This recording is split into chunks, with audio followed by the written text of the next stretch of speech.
Hello, welcome to our little sample from the First Aid for Primary Schools training course. This is a training course that we have written in collaboration with NUCO qualified first aid trainers, and specifically first aid trainers who teach primary age children.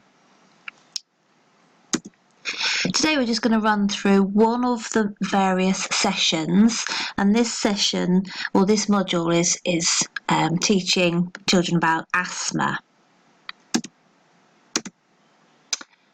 So just to mention that there are 13 separate modules, but really the first two have to be done first. The rest you can pretty much pick and choose, but certainly the first two are called Staying Safe and Getting Help, and Communicating with the Casualty and with 999, and they're really important intro modules because everything we cover in those affects everything else that we cover, and they're pretty obviously to do with always trying to get an adult if you can, making sure that you're not going to be in any danger by helping someone else, and also the mechanics of how to call 999, what to tell them, what information to have gathered.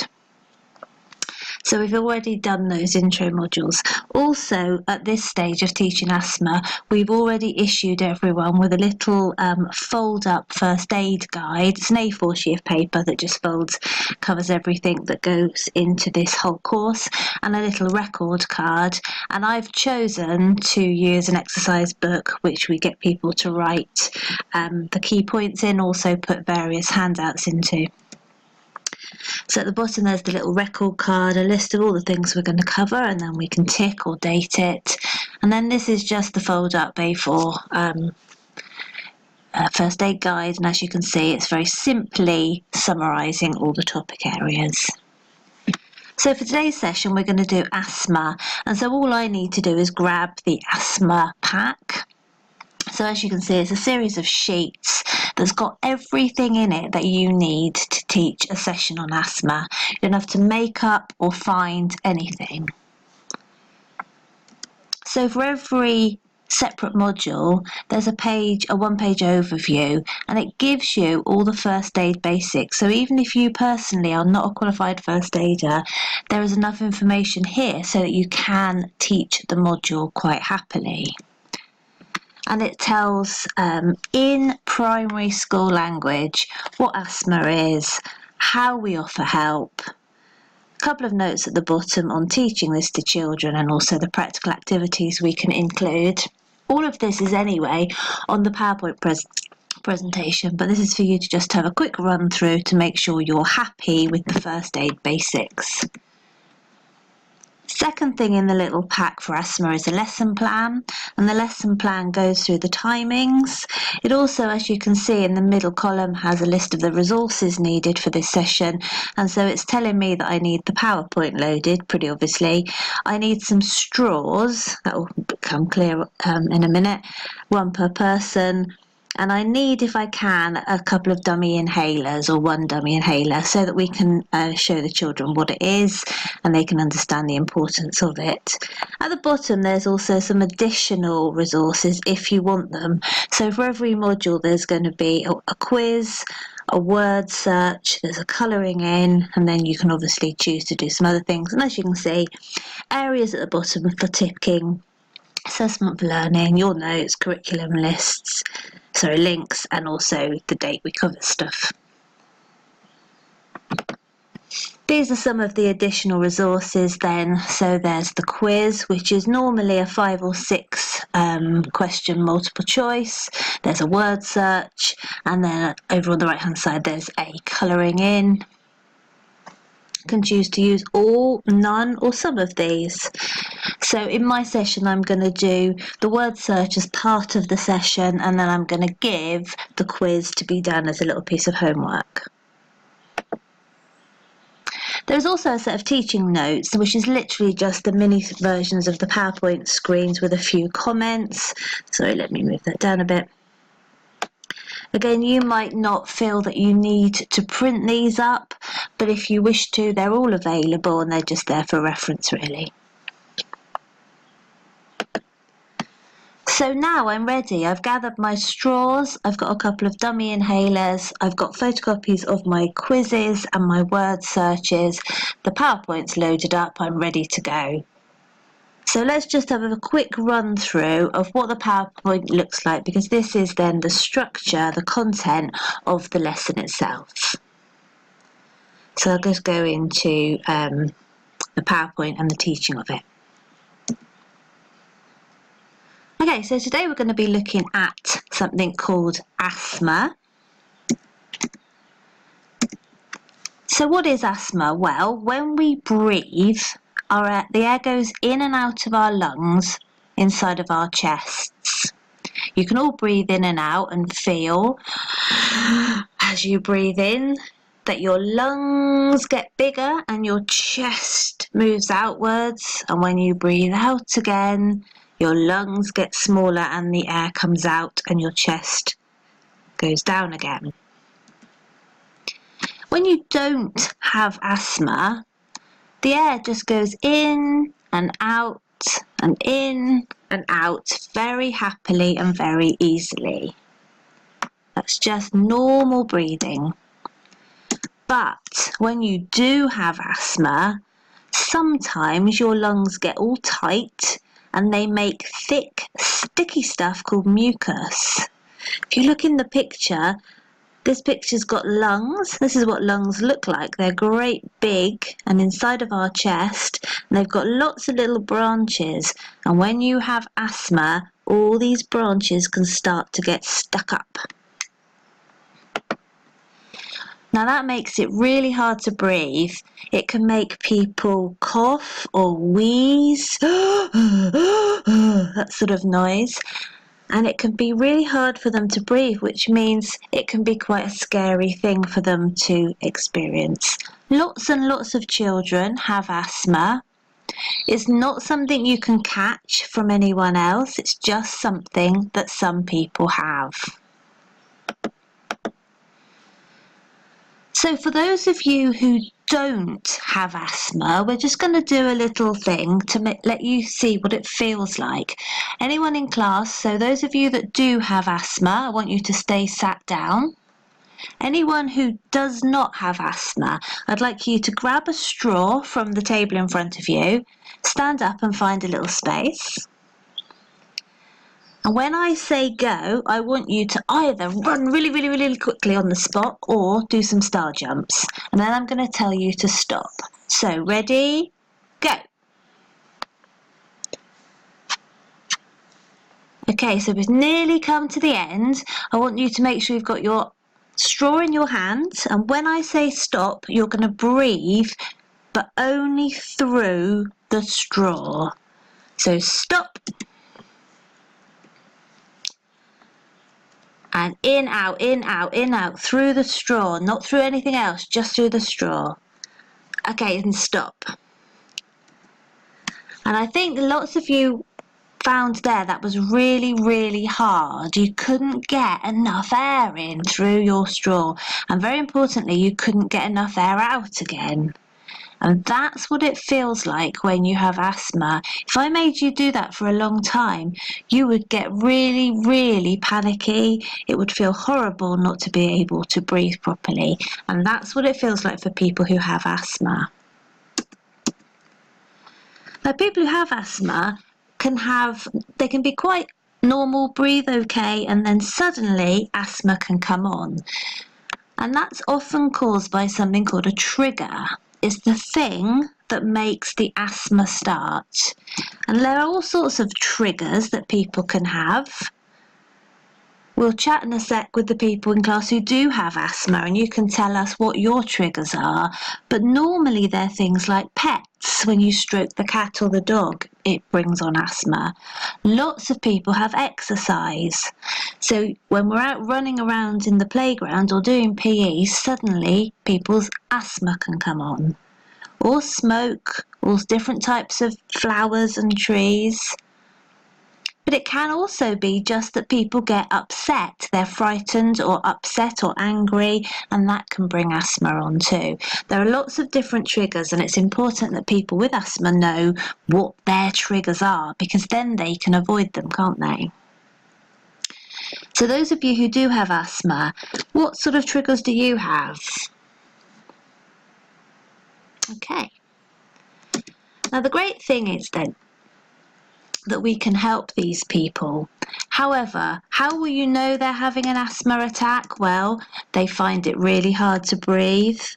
Their face might go red, they might start coughing and wheezing and trying really, really hard to breathe, and they might get a bit upset and a little bit frightened because they can't breathe properly.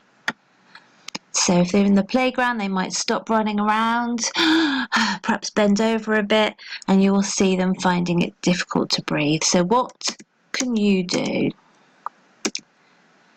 Well, the first thing you want to do if someone is having a little asthma attack is get an adult if there's somebody nearby. So call an adult, or if there's no one nearby, get one of your friends or a couple of your friends to go and find someone. Help them to calm down. So be very quiet and nice to them, and help them to not be so frightened and not so upset. Help them to sit down in a nice comfortable place, so it could be on a wall or a chair, but help them to sit down, and most importantly of all, we help them to use their inhaler. I'm going to talk about the inhaler in just a second, but we need to help them to use their inhaler because that's what's going to make them better. Lots of children, lots of people with asthma will carry their inhaler in their pocket. So we just say to them, where's your inhaler? If they haven't got it in their pocket, ask them where it is and get somebody else to go in. And if it's perhaps in the classroom or in their coat, get somebody else to go and get the inhaler for them as quickly as possible. So I'm going to hand around a couple of these inhalers, take a look, see what they are, what they look like, what they feel like. This is what they look like, and you can see the ones that are coming around. An inhaler then holds the medicine that makes the asthma better. It's really clever stuff. The medicine in an inhaler helps to get rid of the sticky stuff and helps the airways, the place that the air goes in and out of, to become open and free again. So it allows the air to go in and out properly. So when someone has asthma, you want to make sure that they use their inhaler. They'll know what to do with inhaler, but basically they put the sticky out bit at the bottom into their mouth and they take 2 puffs. That should start to make things better. They can have another 2 puffs every 2 minutes. That's a little while, so you might have to count that or look at your watch. And they can have up to 10 puffs. Now, as I say, the person with an inhaler will know what to do and how many they can have. So as long as you make sure that they get their inhaler, they should be good.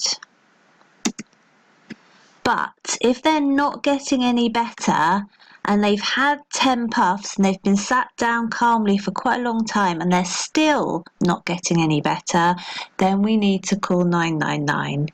We talked about this last week, what you tell 999 about the person, what's wrong with them and where you are. So if they're really struggling to breathe after they've used their inhaler a few times, then you may need to call 999.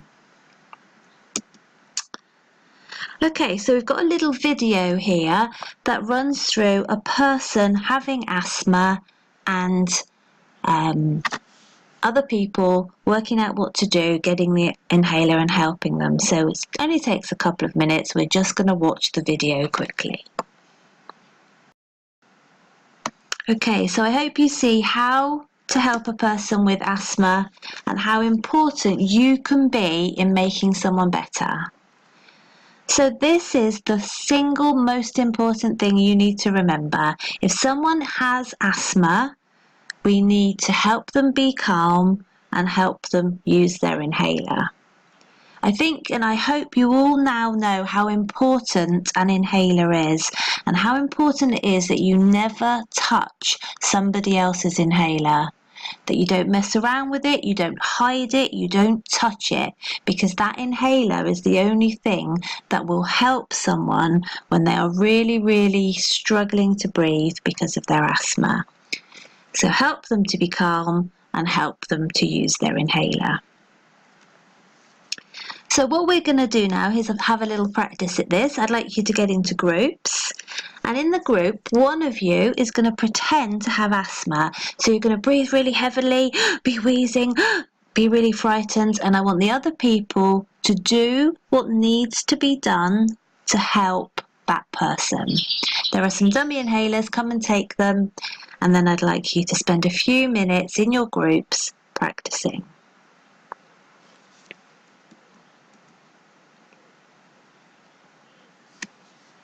So that's our asthma module. At the end of this, people have learnt, they've had key points to remember, they've had a little practical activity, and now I would be asking them to do the word search or quiz or colouring in. Asthma is one of 13 modules. The others are, as I've said, staying safe and communicating with 999 being the first two. And then we've got a series of various topics, allergic reactions, bites, bleeding, etc. The final three are all to do with more serious injuries. So it's when someone perhaps is unconscious. And so we have something called Dr. ABC, which is how to check a person who is probably unconscious, how to check and find out what's wrong with them, what to do if they are unresponsive or unconscious and breathing, and what to do if they are unresponsive and not breathing. And so that's our CPR module. All the modules come exactly as I've shown you, with PowerPoints, with lesson plans, overviews, teacher notes, a word search, a quiz and a colouring. And of course, you have the facility to contact us with any info that you might want. We also can loan out CPR dummies if you don't have access to those and actually want to do it on the CPR session. If you'd like to go ahead with the training, price-wise, fairly straightforward pricing, £125 to have the whole thing in electronic version. That means you can print hundreds of copies. As well as what I've shown you, there are certificates that come with it for the students, and so you can print for as many teachers and as many students as you want for as long as you want. If you'd like a printed version, there's a slightly different price, and it comes with 35 student pack just being a A4 fold-up first aid guide, a record card and a certificate. And if you don't want to do it yourself, we can of course provide a fully qualified first aid trainer on site for you. So if you want to order, please just visit our website, which is istechuk.com. Click on training courses and click on first aid, or email or call us. Hope that's all been fairly straightforward. Any queries, please do give us a call. Thanks for your time. Bye-bye.